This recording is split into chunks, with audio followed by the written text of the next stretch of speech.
अगर आपको हमारा वीडियो अच्छा लगे तो प्लीज एक लाइक और चैनल को सब्सक्राइब कीजिए। तो आइए वीडियो शुरू करते हैं। हम किस पर भरोसा करें? एक अमीर व्यक्ति था। उसने समुद्र में अकेले घूमने के लिए एक नाव बनवाई और छुट्टी के दिन वह नाव लेकर अकेले समुद्र की सैर करने निकल पड़ा। वह समुद्र में थोंगा आगे पहुंचा ही था कि अचानक एक जोरदार तूफान आ गया। उसकी नाव पूरी तरह से तहस नहस हो गई, लेकिन वह लाइफ जैकेट के साथ समुद्र में कूद गया। जब तूफान शांत हुआ तब वह तैरता तैरता एक टापू पर जा पहुंचा, मगर वहां भी कोई नहीं था।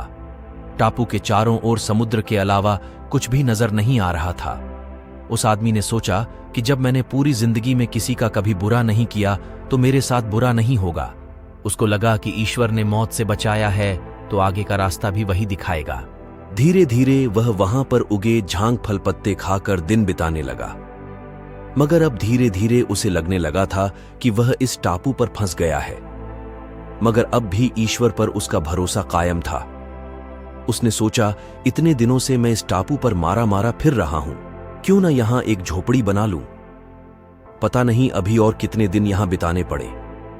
पूरे दिन लकड़ियां और पत्ते वगैरह इकट्ठा कर उसने झोपड़ी बनानी शुरू की। रात होते होते उसकी झोपड़ी बनकर तैयार हो गई थी। अभी वह झोपड़ी के बाहर खड़ा होकर उसे देखते हुए सोच रहा था कि आज से झोपड़ी में सोने को मिलेगा। मगर अचानक से मौसम बदला और बिजली जोर जोर से कड़डाकने लगी और एक बिजली उसकी झोपड़ी पर गिर गई। उसके देखते ही देखते झोपड़ी जलकर खाक हो गई। यह देखकर वह व्यक्ति टूट गया।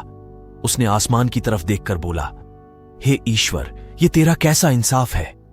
तूने मुझ पर अपनी रहम की नजर क्यों नहीं की? मैंने हमेशा तुझ पर विश्वास बनाए रखा।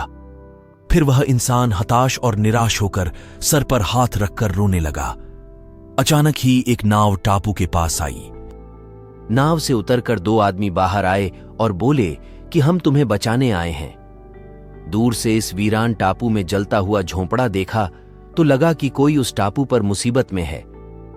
अगर तुम अपनी झोंपड़ी नहीं जलाते तो हमें पता नहीं चलता कि टापू पर कोई है। उस आदमी की आंखों से आंसू गिरने लगे। उसने ईश्वर से माफी मांगी और बोला कि हे ईश्वर, मुझे क्या पता था कि तूने मुझे बचाने के लिए मेरी झोंपड़ी जलाई थी।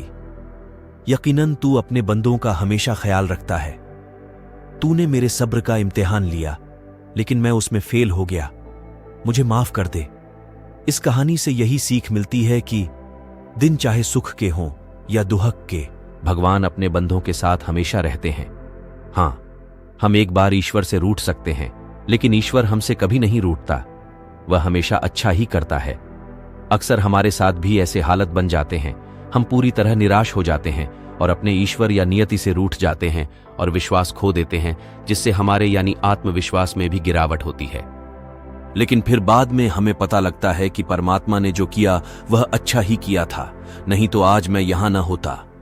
इसलिए मुसीबत या दुख के समय हार मानने की बजाय लगातार अपने कर्तव्य करते रहिए और बाकी अपने परमपिता परमेश्वर छोड़ दीजिए, क्योंकि वह जो करेंगे निश्चित अच्छा ही करेंगे।